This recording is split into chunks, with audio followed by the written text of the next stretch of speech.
Good morning friends. আমি এখন ওয়ারশো বাস স্ট্যান্ডে রয়েছি, যেখান থেকে আমি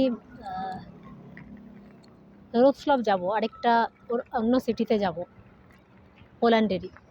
তো মনে হচ্ছে সোলো ট্রাভেল করা অবশ্যই ভীষণ ইজি। যদি আপনার মুঠোফোনটা আপনার হাতে থাকে তাহলে এভরিথিং ইজ পসিবল।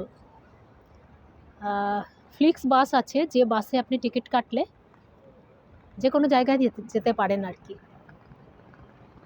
তো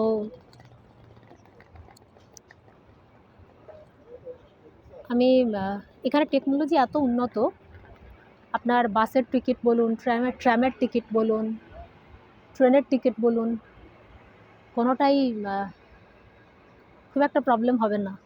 আমি এই দুদিনে যতটা এক্সপিরিয়েন্স করলাম, অনেক কিছু শিখলামও। কেন কি আমি ইন্টারন্যাশনালি আসতে ভয় পেতাম শুধু এই কারণে যে টেকনোলজি অত অ্যাডভান্স নই আর কি টেকনোলজিতে আমরা। কিন্তু দেখলাম ভয়কে জয় করা যায় যদি একটু সাহস রাখা যায়। একটা আলাদা স্যাটিসফ্যাকশন যে বেরিয়েছি এবং নিজের মতো করে নিজের ওপর ডিপেন্ড করে ঘুরতে পারছি। আপনারাও চেষ্টা করুন আর এক্সপ্লোর করুন।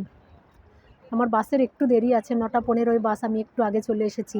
কেন কি ভয় ছিল যদি ঠিকমতো না পৌঁছতে পারি, তো একটু আগে বেরিয়ে পড়েছিলাম। এবং এসে দেখলাম আমি দুবার ট্র্যাম চেঞ্জ করে তারপরে এখানে এলাম।